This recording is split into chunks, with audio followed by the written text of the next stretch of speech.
Hello नमस्कार good morning जय हिंद आप सभी को। तो आज हम देखने वाले हैं आज का करंट अफेयर जो सबसे ज़्यादा इम्पॉर्टेंट और महत्वपूर्ण होने वाला है।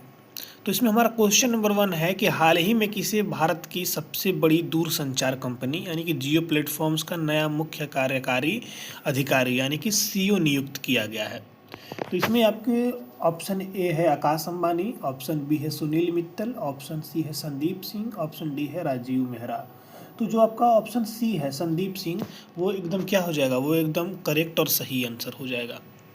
क्वेश्चन नंबर हमारा 2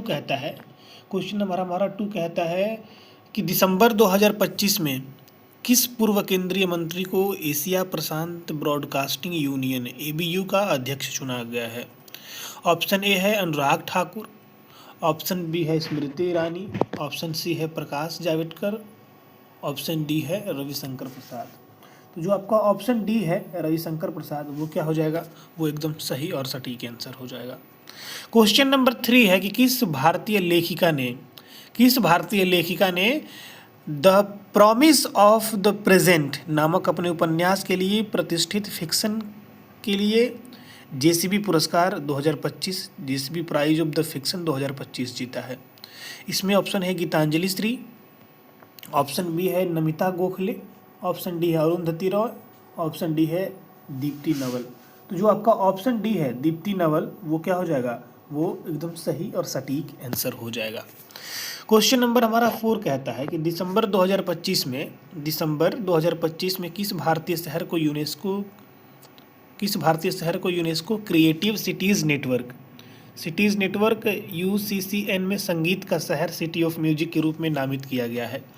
तो इसमें जो आपका क्वेश्चन नंबर 4 का हो जाएगा जो ग्वालियर है वो क्या हो जाएगा, वो सही आंसर हो जाएगा। ग्वालियर आपका सही आंसर हो जाएगा। क्वेश्चन नंबर 5 हमारा कहता है कि हाल ही में भारत के सर्वोच्च न्यायालय ने किस राज्य के राज्यपाल को राज्य विधानसभाओं द्वारा पारित विधेयकों को रोकने की शक्ति लगा दी है, विधेयक को रोकने की शक्ति पर रोक लगा दी है। तो इसमें जो है तमिलनाडु में ये हुआ है। क्वेश्चन नंबर हमारा 6 क्या कहता है, अब हम क्वेश्चन नंबर 6 की तरफ बढ़ जाते हैं। क्वेश्चन नंबर 6 कहता है कि आरबीआई ने दिसंबर 2025 में किस बैंक के साथ मिलकर सीमा पार व्यापार भुगतान क्रॉस बॉर्डर ट्रेड पेमेंट के लिए रुपी अकाउंट की शुरुआत की है। रुपी अकाउंट की क्या की है, शुरुआत की है। तो जो बैंक ऑफ सिंगापुर है ये क्या हो जाएगा, ये इसका सही आंसर हो जाएगा, bank of Singapore. Question number 7 है कि सरकारी बॉन्ड बाजार में खुदरा भागीदारी को बढ़ावा देने के लिए आरबीआई द्वारा शुरू की गई नई पहल का नाम क्या है। तो नई पहल का नाम जो इसमें ये है कि जो रिटेल डायरेक्ट योजना है ये इसका नाम है। इसमें क्या है कि सरकारी बॉन्ड बाजार में खुदरा भागीदारी को बढ़ावा देने के लिए आरबीआई द्वारा शुरू की गई एक नई पहल का नाम है। 8 दिसंबर 2025 क्वेश्चन नंबर 8 है कि दिसंबर 2025 में फिच रेटिंग्स ने अगले वित्तीय वर्ष के लिए भारत के सवरेन रेटिंग आउटलुक को स्थिर सस्टेनेबल बढ़ाकर क्या कर दिया है, स्थिर सस्टेनेबल बढ़ाकर ये आपका सकारात्मक कर दिया है, पॉजिटिव कर दिया है। क्वेश्चन नंबर 9 है कि भारत सरकार ने एज ऑफ डूइंग बिजनेस को बढ़ावा देने के लिए वर्ष में कंपनी रजिस्ट्रार के पास कितनी बार कंपनी के नाम में परिवर्तन की अनुमति दी गई है, 2 बार। क्या की गई है, 2 बार दी गई है, इसमें 2 बार दी गई है। क्वेश्चन नंबर 10 कहता है कि दिसंबर 2025 में इसरो ने किस ग्रह के अध्ययन के लिए अपने पहले मिशन आदित्य L2 का सफल प्रक्षेपण की क्या की है, घोषणा की है। इसमें आपका जो सूर्य हो जाएगा, जैसा कि इसका नाम से पता चल रहा है कि आदित्य, और आदित्य मतलब क्या होता है, आदित्य मतलब होता है सन। तो क्या है, ये सूर्य से संबंधित है, इसको ध्यान रखना है। क्वेश्चन नंबर हमारा 11 बोलता है कि हाल ही में रक्षा अनुसंधान और विकास संगठन DRDO ने किस स्वदेशी मिसाइल के नौसेना संस्करण नेवल वर्जन का सफल परीक्षण किया है, जिसकी मारक क्षमता क्या है, 250 किलोमीटर है। तो इसमें जो आपका प्रलय हो जाएगा, वो क्या हो जाएगा, वो सही हो जाएगा, प्रलय क्या हो जाएगा, सही हो जाएगा।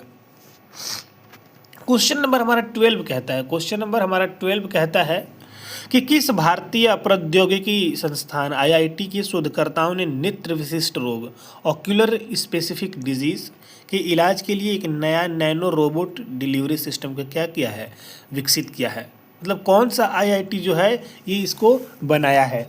तो जो आईआईटी कानपुर हो जाएगा वो आपका क्या हो जाएगा, वो सही हो जाएगा। इसके द्वारा क्या किया गया है, ये डिलीवरी सिस्टम जो है वो विकसित किया गया है। क्वेश्चन नंबर 13 की तरफ बढ़ जाते हैं कि भारत की पहली राष्ट्रीय क्वांटम लैब कहाँ स्थापित की गई है, जो क्वांटम कंप्यूटिंग और क्रिप्टोग्राफी पर क्या है, केंद्रित है। क्वेश्चन नंबर 13 का इसमें पुणे है, बेंगलोर है, नई दिल्ली है, हैदराबाद है। नई दिल्ली आपका क्या हो जाएगा, सही आंसर हो जाएगा। क्वेश्चन नंबर 14 है कि COP30 जलवायु परिवर्तन पर राष्ट्रीय संयुक्त राष्ट्र फ्रेमवर्क कन्वेंशन का 30वां सम्मेलन 2025 किस देश में आयोजित किया जाएगा। COP30 बहुत फेमस है, जैसा कि आप सभी जानते होंगे। तो जो ब्राज़ील हो जाएगा, ब्राज़ील इसका क्या हो जाएगा, इसका सही आंसर हो जाएगा। ब्राज़ील की कैपिटल यहाँ पे दिया हुआ है, हालांकि ब्राज़ील की कैपिटल ब्राज़ीलिया होता है। ब्राज़ीलिया, ब्राज़ील की कैपिटल ब्राज़ीलिया। आगे बढ़ जाते हैं। क्वेश्चन नंबर 15 है। क्वेश्चन नंबर 15 हमारा ये बोलता है कि विश्व मौसम विज्ञान संगठन WMO ने हाल ही में किस चक्रवात को सबसे तीव्र और अत्यधिक विनाशकारी श्रेणी में वर्गीकृत किया है, जिसने दक्षिण पूर्व एशिया को क्या किया है, प्रभावित किया है। तो जो चक्रवात मती है मेटिल्डा, जो चक्रवात मती है मेटिल्डा, वो क्या हो जाएगा, वो आपका सही आंसर हो जाएगा। चक्रवात मती यानी कि मेटिल्डा जो है आपका क्या हो जाएगा, वो सही आंसर हो जाएगा। क्वेश्चन नंबर हम देख लेते हैं 16 कि दिसंबर 2025 में भारत ने किस देश के साथ मिलकर टिकाऊ और लचीले बुनियादी ढांचे, सस्टेनेबल एंड रेसिलेंट इंफ्रास्ट्रक्चर की एक नई ग्रीन एंड ब्लू इकोनॉमी पहल क्या की है, शुरू की है। इसमें जो आपका नॉर्वे हो जाएगा, नॉर्वे क्या हो जाएगा, वो सही आंसर हो जाएगा।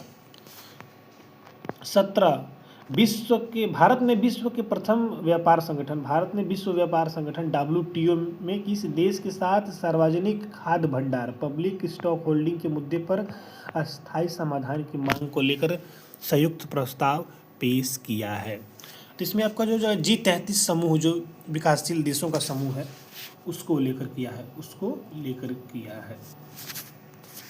क्वेश्चन नंबर 18 है, अरे 7 दिसंबर कैसे आ गया, कि दिसंबर में भारतीय सशस्त्र सेना द्वारा कौन सा दिवस मनाया जाता है, जो देश की रक्षा के लिए शहीद हुए जवानों के सम्मान में है। तो सशस्त्र सेना झंडा दिवस जो होता है, आर्म फोर्स फ्लैग डे, ये क्या हो जाएगा, ये सही आंसर हो जाएगा। हाल ही में किस देश ने 112वां संविधान संशोधन पारित किया है, जिसके तहत ट्रांसजेंडर व्यक्तियों को पूर्ण नागरिक अधिकार क्या किए गए हैं, प्रदान किए गए हैं। तो इसमें जो आपका थाईलैंड हो जाएगा दोस्तों, थाईलैंड आपका एकदम करेक्ट और सही आंसर हो जाएगा। क्वेश्चन नंबर 20 है कि दिसंबर 2025 में कौन सा देश अंडर-19 क्रिकेट विश्व कप का विजेता बन गया है। अंडर-19 विश्व कप का क्या हुआ है, विजेता ऑस्ट्रेलिया। किस भारतीय शतरंज खिलाड़ी ने ग्रैंड मास्टर इरेना क्रूस मेमोरियल 2025 से खिताब जीतकर अपनी स्थिति मजबूत की है। इसमें आपका 21 का हो जाएगा डी गुकेश। देश की पहली राष्ट्रीय समुद्री विरासत परिसर कहाँ स्थापित की जा रही है। तो इसमें आपका 22 का क्वेश्चन नंबर का जो हो जाएगा लोथल, जो हो जाएगा गुजरात में सही आंसर हो जाएगा। दिसंबर 2025 में किस प्रसिद्ध भारतीय क्लासिकल नृत्यांगना और कोरियोग्राफर का निधन हो गया है, जिन्हें भारतनाट्यम की देवी कहा जाता था। भारतनाट्यम की कहा जाता था, तो इसमें जो प्रज्ञा सुब्रमण्यम है, इन्हें कहा जाता था भारतनाट्यम की देवी कहा जाता था। क्वेश्चन नंबर 24 की तरफ देख लेते हैं कि स्वच्छ गंगा मिशन के तहत 2025 तक गंगा नदी में किस जलीय जीव की संख्या को दोगुना करने का लक्ष्य रखा गया है। 24 का, तो इसमें डॉल्फिन जो हो जाएगा, जो गंगेटिक डॉल्फिन है, वो क्या हो जाएगा, नेशनल एक्वेटिक एनिमल भी है हमारा। 25 में है कि हाल ही में किस राज्य सरकार ने महिला स्वयं सहायता समूहों को ड्रोन चलाने और मरम्मत करने का प्रशिक्षण देने की योजना शुरू की है। तो इसमें जो आपका मध्य प्रदेश हो जाएगा वो क्या हो जाएगा, सही आंसर हो जाएगा। हो सकता है आपको समझ में ये न आया हो, लेकिन इस क्वेश्चन का स्टैंडर्ड बहुत ज़्यादा है। आज के समय में देखते हुए नॉर्मल क्वेश्चन जो है वो करंट में नहीं पूछ रहा है। करंट का क्या हो गया है, लेवल बहुत हार्ड हो गया है, बहुत ज़्यादा बढ़ गया है। इसी वजह से हमने बहुत जो स्टैंडर्ड क्वेश्चन बन सकते हैं वो बनाए हुए हैं। बाकी हम चाहते तो नॉर्मल क्वेश्चन भी ले सकते थे। तो इसी के साथ आपके ये 25 जो मोस्ट इंपॉर्टेंट करंट अफेयर के क्वेश्चन थे वो हमने करा दिए हैं। बाकी आपको कैसा लगा कमेंट सेक्शन में ज़रूर बताइएगा।